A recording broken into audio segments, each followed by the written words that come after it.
Dans cet épisode, nous allons enquêter sur 3 des histoires de magie et de sorcellerie les plus morbides d'Europe.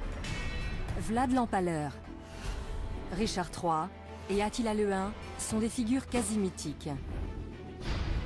Nous sommes fascinés par les méfaits des empereurs romains et des hordes vikings.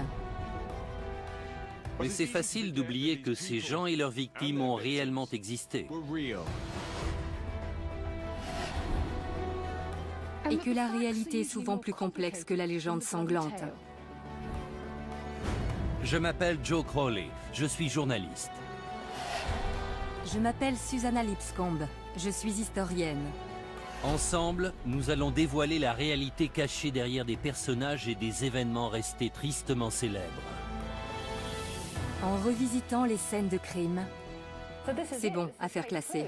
Et en explorant de nouvelles pistes, regardez, voilà les preuves. Pour tirer des conclusions parfois étonnantes. Vous pensez connaître ces chapitres de l'histoire? Rien n'est moins sûr. Dans cet épisode, nous allons enquêter sur 3 des histoires de magie et de sorcellerie les plus morbides d'Europe. Quel rôle l'Inquisition espagnole a-t-elle joué dans les accusations de sorcellerie portées contre des milliers de gens? Tout ce que les victimes pouvaient faire, c'était prier et crier. Au cours du XVIIIe siècle, un groupe de voleurs masqués hollandais a-t-il vraiment agi sous la coupe du diable? Les seuls aveux que l'on a ont été obtenus sous la torture. Pourquoi une famille de fossoyeurs a-t-elle été tenue responsable de la propagation d'une maladie mortelle dans la petite ville de Frankenstein? Tout ça a été mis en scène de manière cruelle et macabre.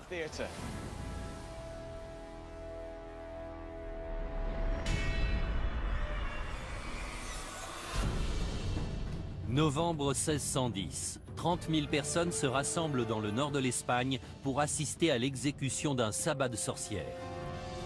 Maria de Arbourou, 70 ans, a été reconnue coupable d'être la reine des sorcières. Elle est accusée de diriger le sabbat du village de Zugarramurdi, d'avoir tué des nourrissons et de vénérer le diable. Des mois durant, Maria et le reste de son assemblée étaient aux mains de la redoutable Inquisition espagnole. Au terme de cet interrogatoire, 6 d'entre eux vont être condamnés au bûcher et brûlés vifs. Mais Maria et les autres étaient-ils réellement coupables ou étaient-ils victimes d'une conspiration de l'Inquisition? Dans un recoin des Pyrénées, à 360 km de Madrid, se trouve le village isolé de Zugarramurdi. Au début du XVIIe siècle, ce village a été la cible d'une des organisations les plus redoutées, l'Inquisition espagnole.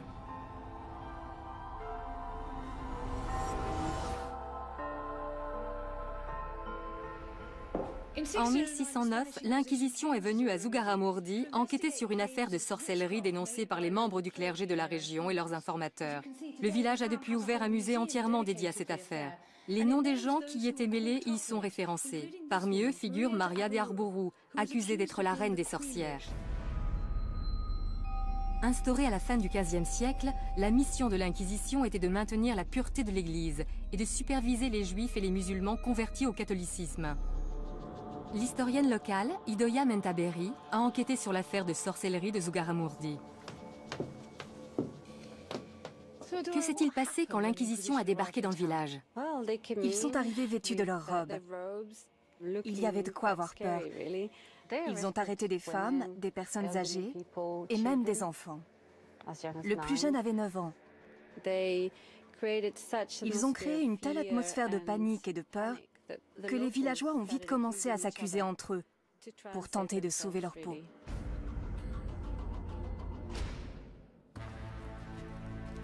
Maria de Arbourou s'est retrouvée au cœur de ces accusations. Les villageois la dénonçaient comme étant la reine des sorcières. Plus d'une vingtaine d'hommes et de femmes de Zugarramurdi ont été accusés de faire partie de son assemblée. Quels étaient les différents chefs d'accusation?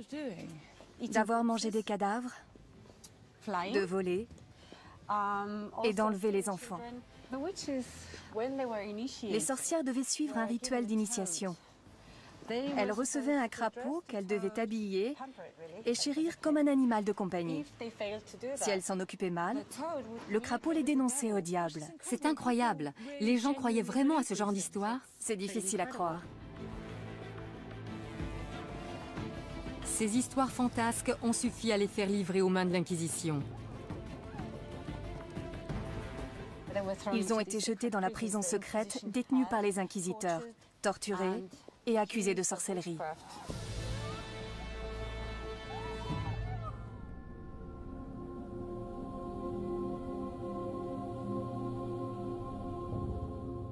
Idoyam a décrit les terribles événements qui se sont tenus ici au XVIIe siècle. Mais j'aimerais comprendre comment ces habitants d'un coin reculé de la montagne ont pu croire en ces histoires au point d'exécuter d'autres villageois.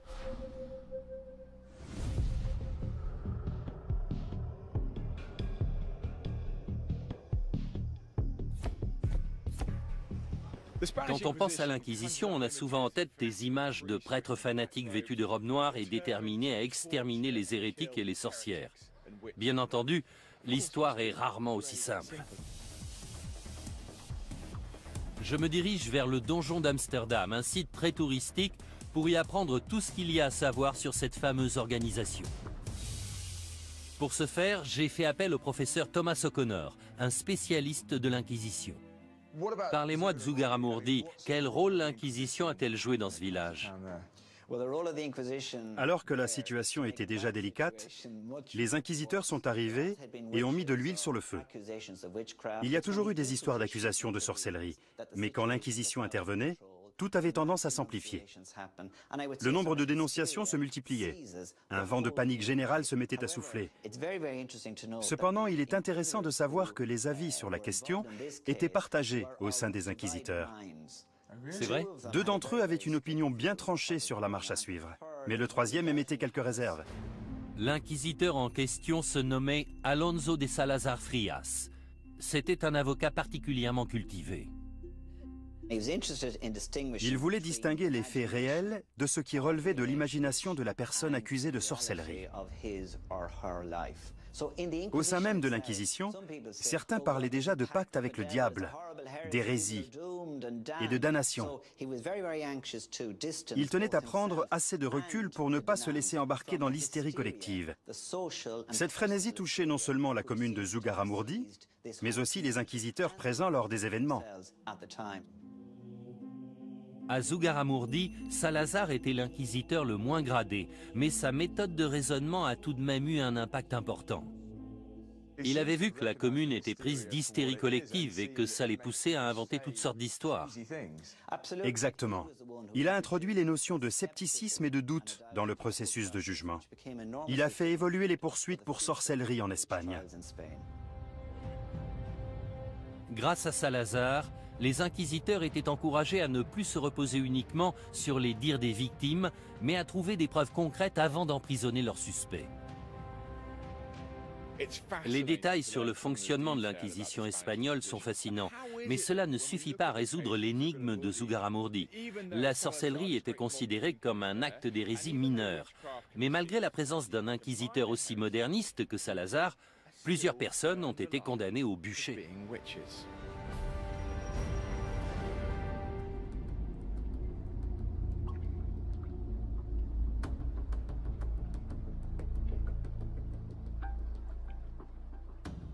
Joe a révélé l'impact tragique qu'a eu l'Inquisition espagnole sur le village de Zugarramurdi. De mon côté, j'aimerais savoir ce qui poussait ces villageois à croire que des sorcières vivaient parmi eux. Que s'est-il vraiment passé? Des gens affirmaient qu'une fois la nuit tombée, des sorcières les avaient emmenés de force dans leurs repères. Il me faut plus d'informations. Les gens inventaient-ils ces histoires ou est-ce qu'elles cachent autre chose?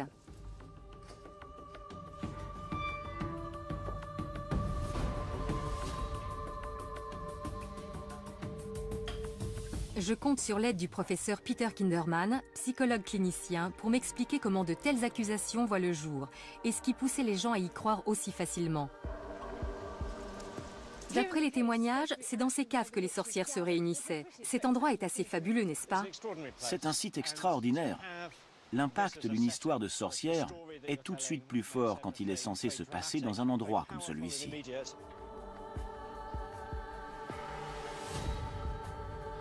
Une fois lancée, une rumeur est difficile à stopper. L'histoire nous dit que ces sorcières enlevaient des gens la nuit et les emmenaient dans ces caves où avait lieu leur assemblée. mais on ne sait pas exactement ce qu'il se passait après. Pour commencer, il faut garder à l'esprit qu'à cette époque, les histoires de sorcières, de démons, de vie après la mort faisaient partie du quotidien des gens. Comme les téléphones, les avions et les armes nucléaires font partie du nôtre aujourd'hui. Les gens expliquaient ce qui leur arrivait à partir des connaissances qu'ils avaient du monde. La peur d'être torturés et brûlés vifs poussait les habitants de Zugarramurdi à émettre de folles accusations sur leurs voisins. Les gens vivaient dans la terreur. Il suffisait qu'un suspect interrogé finisse par avouer en impliquant une ou deux autres personnes pour que les accusations se multiplient. Ce phénomène ne se limitait pas à Zugarramurdi. Dans toute la région, plusieurs villages se sont mis à dénoncer des pratiques de nature satanique. Le cadre idyllique de la montagne s'est alors transformé en un lieu de cauchemar. Certaines personnes parlent d'hystérie collective. Pensez-vous que cela puisse expliquer ce qui s'est passé ici? Le terme d'hystérie collective sous-entend que ces personnes étaient dérangées ou malades.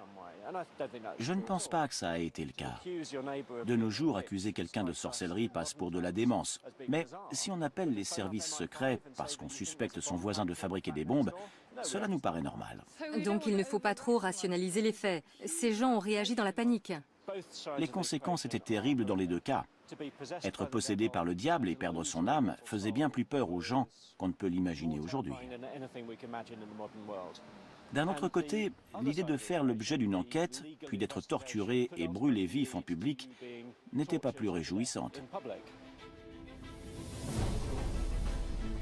Maria et les autres victimes se trouvaient confrontées à un cruel dilemme. Seule leur foi pouvait les sauver, et elle allait être testée comme jamais.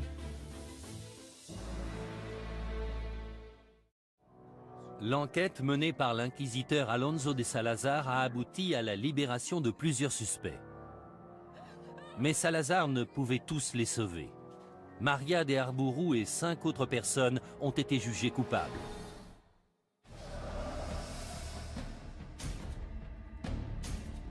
Maria et son soi-disant sabbat font partie des quelques milliers d'innocents à avoir été brûlés sur une période de 300 ans. Mais comment se passaient ces mises à mort? Et pourquoi étaient-elles aussi barbares? Pour répondre à ces questions, je retrouve le professeur Alison Rollands, spécialiste de l'histoire de la sorcellerie. Alison, quel sort attendaient Maria et les autres accusés? Est-ce qu'ils avaient encore la moindre chance de s'en sortir? Ils auraient pu avouer qu'ils pratiquaient la sorcellerie. Un aveu aurait annulé la peine, même s'il se faisait alors qu'on les amenait au bûcher. Mais il faut prendre en considération la mentalité de l'époque. Les concepts d'au-delà et d'âme immortelle étaient au cœur de leurs croyances. Ces 6 individus ont sûrement pensé que faire de faux aveux aurait été un péché impardonnable.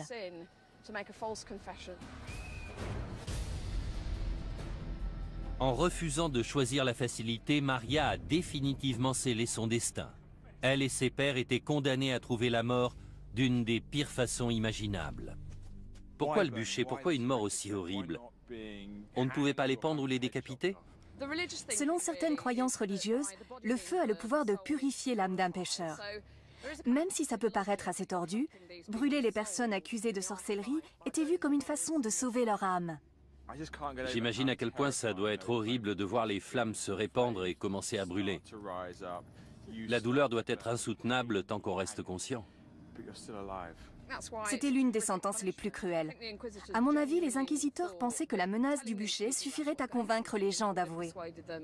Mais ce n'était pas toujours le cas. Donc ils devaient mettre leurs menaces à exécution. Je ne suis pas sûr de vouloir la réponse à cette question, mais est-ce que ces gens sentaient la mort arriver? Combien de temps se passait-il avant qu'ils ne succombent aux flammes? Malheureusement, il est presque certain qu'ils aient eu le temps de sentir l'odeur du feu et de subir l'atroce douleur causée par les flammes qui se rapprochaient.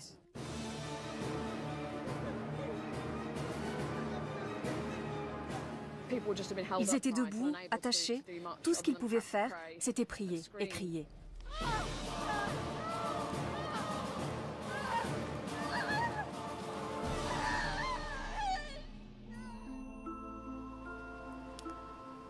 Maria et les autres prétendues sorcières ont connu l'une des pires morts imaginables.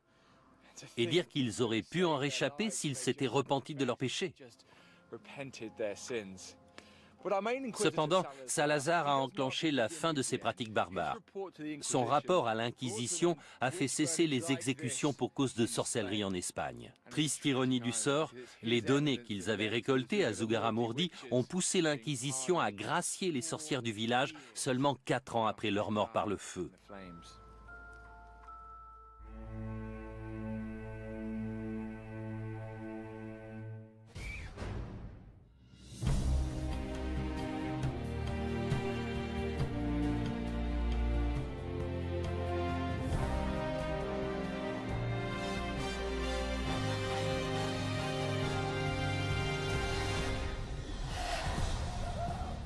« 11 mai 1772. Józef Kirchhoffs, chirurgien aisé et fervent croyant, est sur le point de connaître une mort violente par pendaison. Il a été reconnu coupable d'être à la tête d'un groupe de bandits sans pitié obéissant aux ordres du diable en personne. Leur nom, les Bockenriders. Pendant des années, ces bandits ont fait régner la terreur le long de la frontière hollandaise. Kirchhoffs a été condamné à la potence alors qu'il niait fermement faire partie du célèbre gang, et ce malgré des mois à subir d'affreuses tortures. Était-il un génie du grand banditisme ayant toujours mené une double vie, ou était-il réellement innocent ?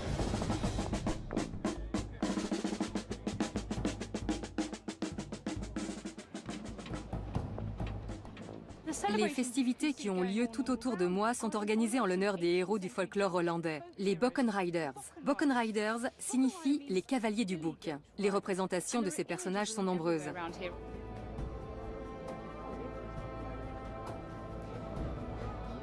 En voilà un Bockenrider. Il chevauche un bouc, une torche à la main, et coiffé d'un chapeau de sorcière alors qu'il s'apprête à fuir sous un ciel rouge sang.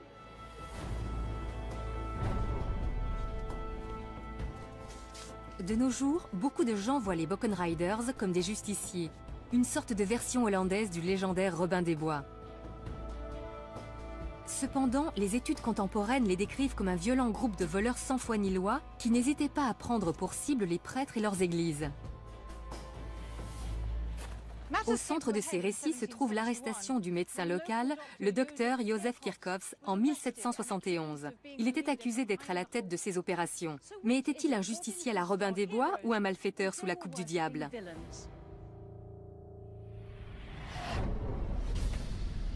La ville de Herzogenrath est l'un des endroits clés de l'histoire des Bockenriders. Cette ville est maintenant allemande, mais se situe juste à côté de la frontière hollandaise. Je suis venu rencontrer François van Geroorten, président de l'association visant à préserver la mémoire des Bockenriders. François, qu'est-ce qui faisait des Bockenriders un groupe de bandits beaucoup plus terrifiant que les autres criminels? Comme tous les bandits, ils étaient accusés entre autres de vol et de cambriolage. Mais en plus, la légende dit qu'ils avaient fait un pacte avec le diable.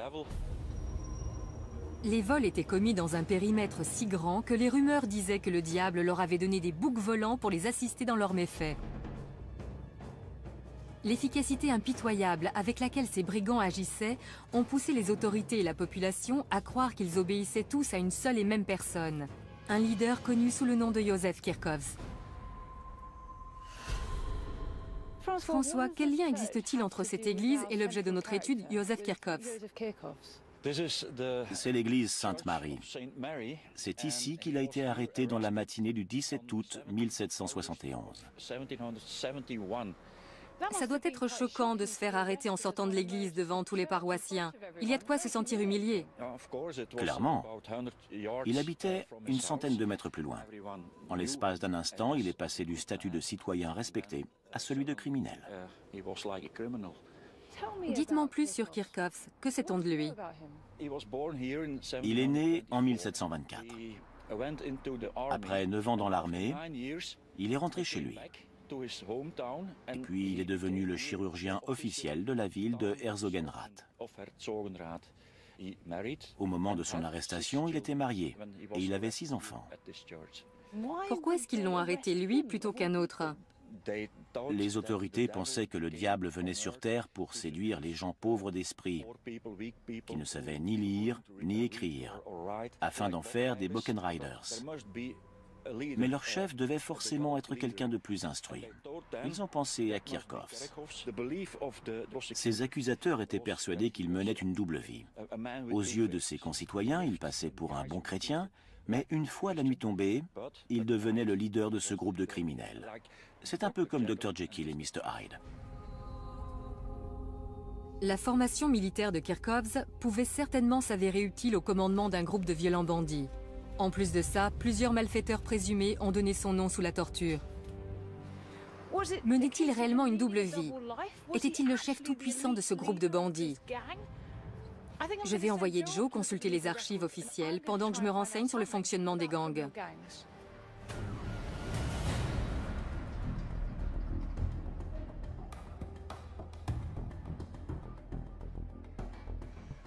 L'histoire de Joseph Kirchhoffs et des Buchan Riders est empreinte de mythes et de légendes. J'aimerais démêler le vrai du faux. Et le meilleur moyen d'y parvenir, c'est de consulter les archives officielles. Après tout, il semblerait logique que la torture et l'exécution d'un homme aussi respectable que Joseph Kirchhoffs aient fait l'objet d'un rapport écrit. Les originaux des documents officiels concernant Kirchhoffs et les Buchan Riders sont conservés à Maastricht, dans une ancienne église. Cette dernière abrite dorénavant les archives historiques de Limbourg. L'archiviste Truus van Roy-Rox a étudié ces documents cruciaux en détail. S'il y a une personne qui peut m'aider à percer le mystère de cette histoire et faire éclater la vérité au grand jour, c'est elle. Il y a beaucoup de légendes au sujet des Buchan Riders. Quelles conclusions peut-on tirer des documents de l'époque? Quels sont les faits? On a là les comptes rendus des tortures infligées aux prisonniers soupçonnés de faire partie de ce groupe de malfrats.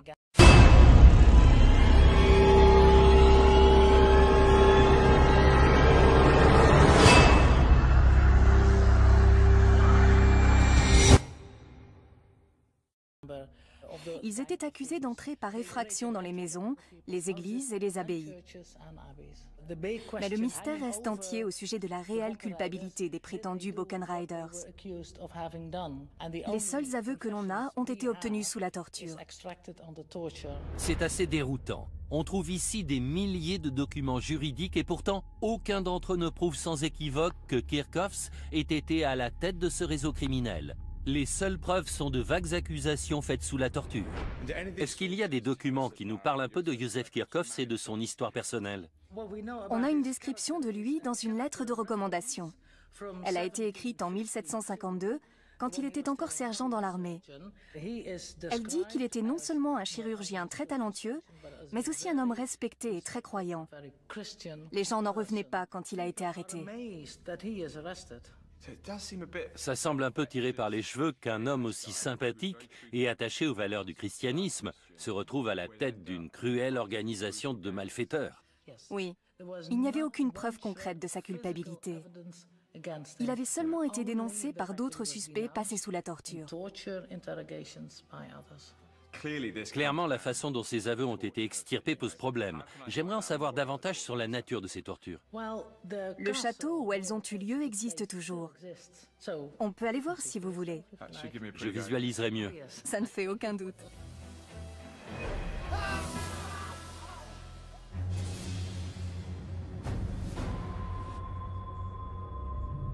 J'ai suivi Truus 35 km plus loin jusqu'au château d'Herzogenrath afin d'en apprendre davantage sur les atroces tortures infligées aux Buchan Riders présumés.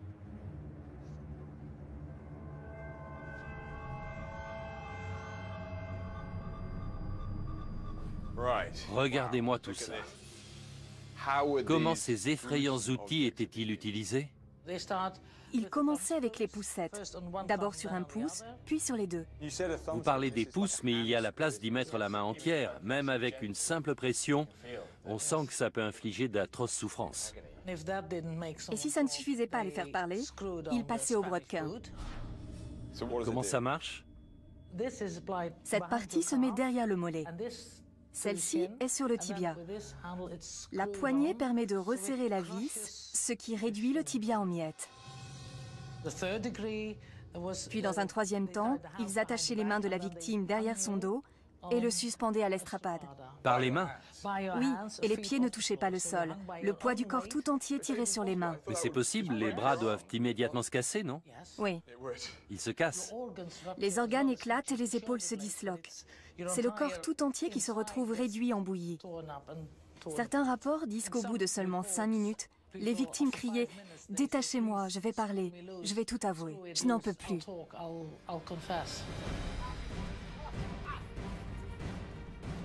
Des douzaines de membres présumés des Buchan Riders ont été torturés dans ces lieux et ont rapidement avoué leurs crimes.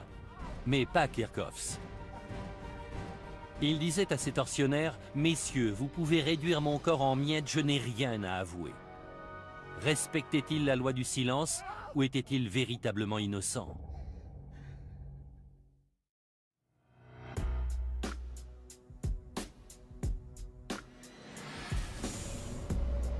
Józef Kirchhoffs n'a jamais avoué malgré les horribles tortures qu'on lui a fait subir.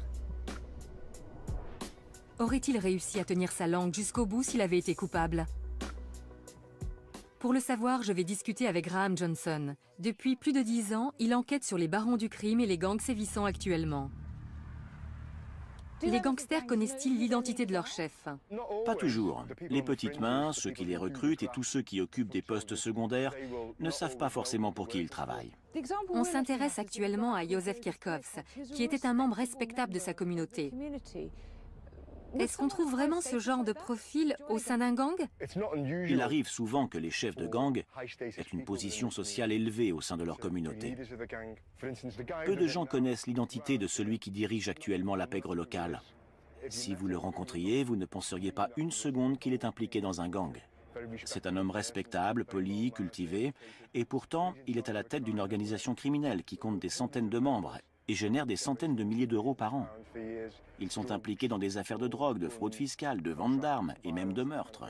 Donc même l'homme le plus respectable d'une communauté peut travailler pour une organisation criminelle. Tout à fait. Ce sont des gens qui ont le sens des affaires, savent diriger et sont des gens en position de pouvoir. Ils font des chefs de gang idéaux.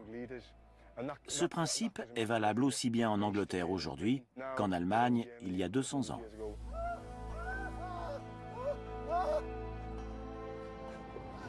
Quand je suis arrivée à Deptford, j'étais persuadée qu'un père de famille très croyant comme Józef Kirchhoffs ne pouvait en aucun cas être à la tête des Buchan Riders. Pourtant, les gangs d'aujourd'hui opèrent au sein de leur communauté dans le plus grand secret. Si Józef pouvait garder le silence sous la torture, peut-être était-il capable aussi de mener de front une vie de famille et la direction d'une organisation criminelle.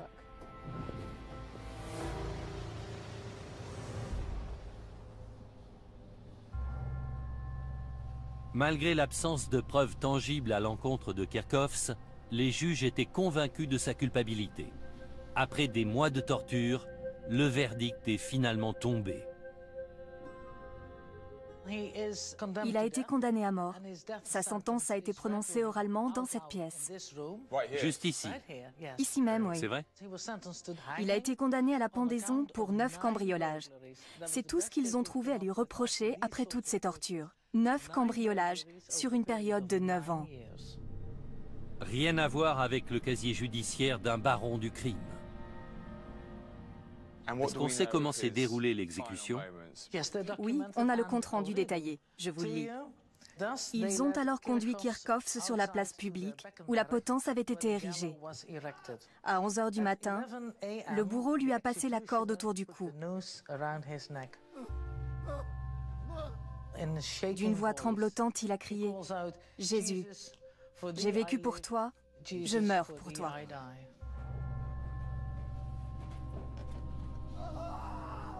Vous pensez qu'il était impliqué dans cette affaire d'une manière ou d'une autre? Il est vraiment très peu probable qu'il ait pris part à leurs activités. Il n'y a pas la moindre preuve de son implication.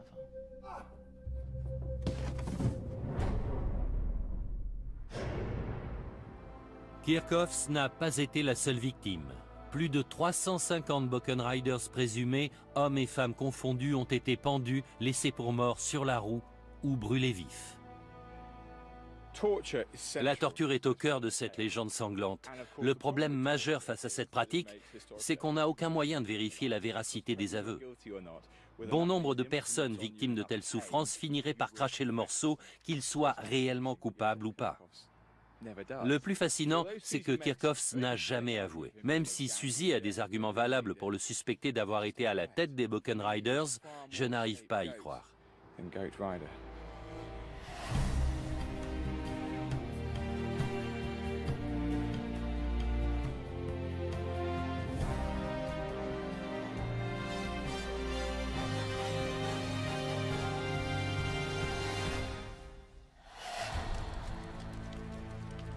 26 septembre 1606. Depuis des décennies, Wenzel Forster et sa famille sont les fossoyeurs de leur commune. Mais ce jour-là, c'est à leur porte que la mort a frappé. Forster, sa femme et ses domestiques vont être torturés puis brûlés vifs pour avoir répandu une épidémie meurtrière ayant causé la mort de plusieurs centaines de personnes. Ils étaient aussi accusés de cannibalisme, de nécrophilie et d'être les serviteurs du diable. Forster et sa femme ont-ils vraiment commis ces crimes sataniques? Ou ont-ils été victimes des préjugés et de la panique ambiante?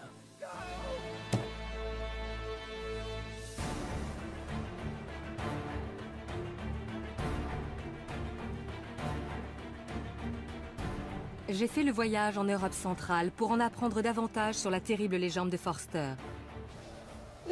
Voici la ville de Żabkowice-Cieślawski, située au sud de la Pologne. Depuis des siècles, elle est le nœud commercial de cette zone rurale.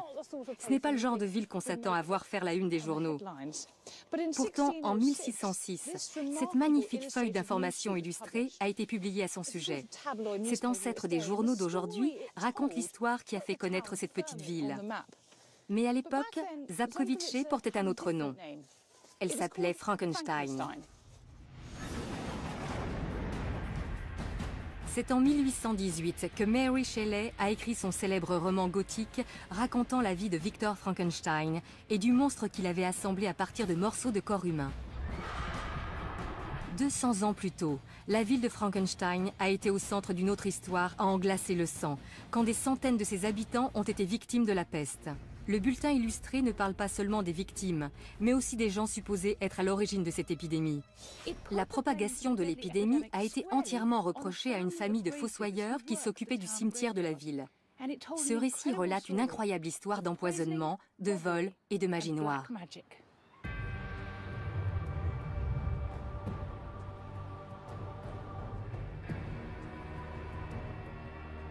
Au banc des accusés se trouvait Wenzel Forster, le fossoyeur en chef, mais aussi sa femme, ses domestiques et ses assistants. Je me suis rendue au cimetière où il travaillait pour rencontrer Karen Lambrecht, l'historienne qui a révélé au grand jour l'histoire de la peste de Frankenstein. J'ai avec moi un document témoignant des événements sordides ayant eu lieu à Frankenstein en 1606. Que décrivent exactement ces somptueuses illustrations ? Eh bien, on y voit les fossoyeurs en train de disperser le poison qui a causé l'épidémie. Forster a été accusé d'étaler une pâte faite à base de restes humains sur les poignées de porte du village afin de répandre la maladie. Mais ces allégations ne s'arrêtaient pas à celles d'empoisonnement. Que signifie cette image? Il n'était pas seulement accusé de tentative d'empoisonnement, mais aussi de meurtre rituel et de vol. Là, on voit un fossoyeur dévorant un enfant. C'est du cannibalisme. Ils maltraitaient les cadavres. Ils extrayaient les fœtus morts du ventre des femmes enceintes. Aucun détail n'est épargné. En tant que fossoyeur de la ville, Forster était chargé d'enterrer les victimes de la peste. Son accès immédiat aux cadavres a poussé les villageois à croire facilement à ses accusations. Ce que Karen vient de me dire est à la fois surprenant et choquant. On savait que des gens étaient accusés de sorcellerie dans toute l'Europe, mais ici on a accusé des fossoyeurs de répandre la peste. J'aimerais en apprendre plus sur l'idée que les gens se faisaient de la peste pour en avoir peur au point de persécuter ceux qu'ils pensaient responsables de sa propagation.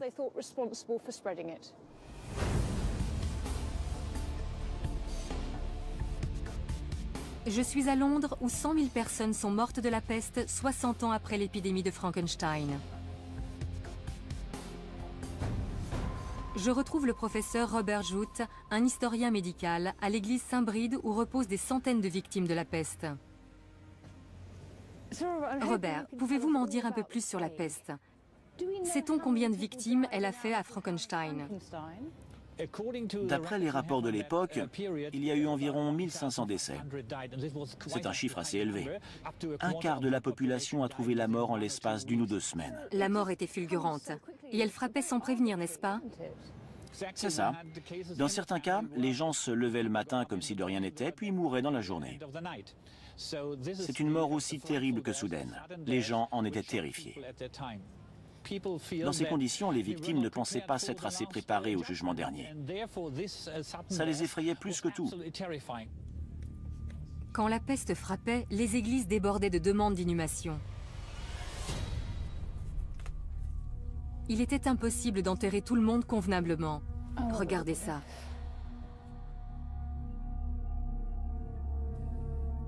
On se rend mieux compte du traumatisme subi. Absolument. La plus grande peur des gens était de ne pas être enterrés individuellement et de finir dans une fosse commune. On peut comprendre que l'idée d'être enterré au même endroit que des centaines d'autres victimes les ait terrorisés. Il n'était plus qu'un corps sans identité. Exactement. Les ossements sont éparpillés un peu partout. C'est typique d'une fosse commune creusée lors d'une épidémie de peste au XVIIe siècle. En voyant tout ça, je comprends un peu mieux pourquoi les habitants de Frankenstein étaient aussi terrifiés par la peste au XVIIe siècle. Ce genre de perspective peut facilement pousser les gens à s'en prendre aux potentiels responsables du désastre. Mary Shelley a rendu le nom de Frankenstein mondialement connu. Mais les événements qui ont eu lieu dans la ville auraient aussi pu suffire à inscrire ce nom au panthéon de l'horreur.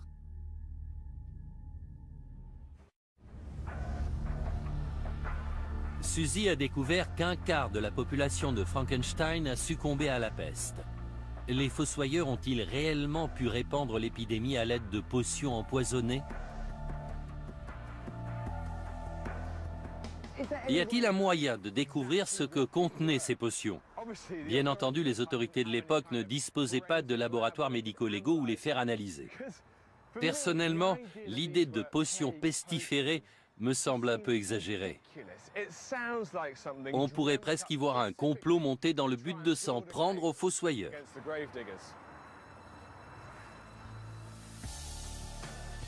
Les voisins de Forster étaient persuadés qu'au lieu d'enterrer les morts, ils se servaient de leurs cadavres pour concocter une potion donnant la peste. C'est génial ici. Je vais m'entretenir avec le chercheur Jürgen Mischke pour découvrir ce que fabriquaient les Forster. Jürgen, l'idée qu'on puisse concocter une potion à partir de restes humains me semble loufoque. Comment en est-on arrivé là? Je vais peut-être vous surprendre, mais les médicaments à base de restes humains étaient monnaie courante du XVIe au XVIIIe siècle. Au début du XVIIe siècle, les gens pensaient que les médicaments à base de cadavres en bonne santé étaient particulièrement efficaces. Et en plus de soigner les maladies, ces remèdes étaient censés donner l'énergie du mort aux patients. Quelle partie du corps était utilisée? D'après les documents scientifiques de l'époque, 24 parties du corps peuvent être récupérées pour en faire des remèdes. La graisse, la peau, le crâne et les os en font partie. Les os étaient réduits en poudre et la peau bouillie pour en faire des médicaments contre toutes sortes de maux tels que l'épilepsie ou les migraines. Forster était-il le fournisseur de Frankenstein? D'où provenaient les cadavres? Il fallait aller voir le bourreau. Il avait tous les droits sur le cadavre des gens qu'il exécutait. C'était la seule façon de se procurer un corps jeune et sain. C'était un revenu complémentaire non négligeable pour les bourreaux. Il est possible que certains fossoyeurs aient voulu en profiter aussi. Est-ce que ces potions pouvaient aussi servir à répandre une maladie? Les autorités avaient interdit tout remède fait à partir du corps d'un malade ou d'une personne âgée parce qu'ils savaient que c'était plus risqué. Mais les fossoyeurs ont peut-être transgressé cette règle sans savoir que cela représentait un réel danger pour les patients. Quand on se fournit illégalement chez un fossoyeur, il y a forcément plus de risques. C'est fou de penser qu'on se soignait avec des restes humains. Si on y réfléchit un peu, le but est d'aider quelqu'un à survivre grâce au corps de quelqu'un qui est déjà mort. Les transfusions sanguines et les transplantations d'organes suivent aussi cette logique. C'est fascinant. Moi qui pensais que cette histoire avait été fabriquée de toutes pièces pour se débarrasser des fossoyeurs, et finalement j'apprends que la médecine actuelle fait appel aux mêmes méthodes. Officiellement, les fossoyeurs ne devaient pas être autorisés à fabriquer ce genre de remède. Mais cette éventualité ne semble plus aussi extravagante qu'avant. De plus, la fabrication de remèdes de cette nature faisait clairement d'eux les coupables idéaux.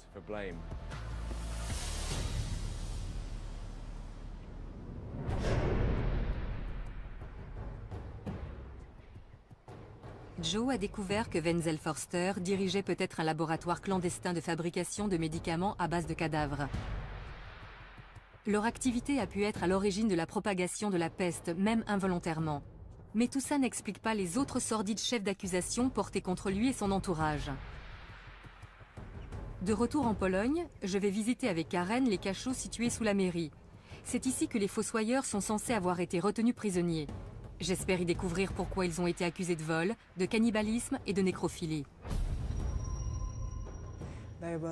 Ils étaient accusés d'être les serviteurs du diable. Il leur aurait ordonné de répandre le poison pour annihiler la population. Ils avaient surnommé les fossoyeurs les chiens de chasse du diable.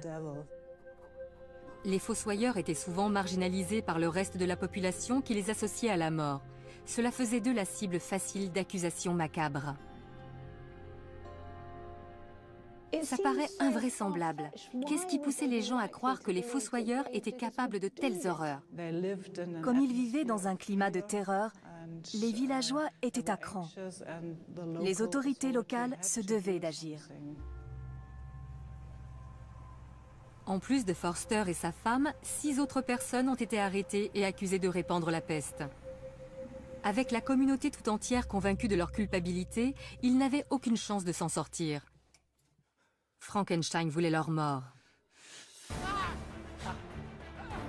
Les autorités tenaient à obtenir des aveux de la part des fossoyeurs ainsi que les noms d'autres membres de leur famille impliqués. Les tortures qui leur ont été infligées pendant l'interrogatoire ont fini par les faire craquer. Le trajet vers l'endroit de leur exécution a débuté ici, dans les cachots de la mairie, où Forster et les autres avaient été emprisonnés et torturés. Ensuite, ils ont été transportés à travers toute la ville, installés en évidence sur une charrette pour que la population assiste à leur sentence et sache ce qui arrive aux gens coupables de tels crimes. Après tout, le but de cette mise en scène cruelle et macabre était d'être vu par le plus grand nombre possible d'habitants. Tout Frankenstein tenait au bon déroulement de cette exécution. Ils étaient persuadés que la mort de Forster et de son entourage mettrait un terme aux ravages de la peste. Voici les anciennes frontières de la ville. Les douves se trouvaient ici. Au moment où Forster et les autres les traversaient, ils étaient déjà couverts de blessures. En plus des châtiments corporels, ils subissaient une véritable humiliation publique. Forster avait non seulement empoisonné ses voisins, mais aussi trahi son serment de servir la communauté. Déjà accablés par leurs blessures, les Forster ont fini par arriver ici, en dehors des limites de la ville, sur la colline des Potences. À ce moment-là, ils devaient espérer que leur heure est enfin sonnée. Ce n'était pas le cas. On a d'abord coupé les mains droites de Forster et de son assistant. Ensuite, les mains ont été clouées au pieu où ils seraient attachés pour mourir. Puis, pour le crime de nécrophilie, l'assistant de Forster a été castré.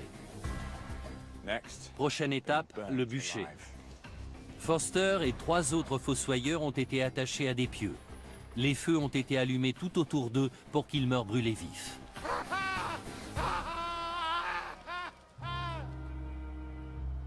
Pendant les 11 années qui ont suivi, d'autres familles de fossoyeurs ont été arrêtées, jugées et exécutées.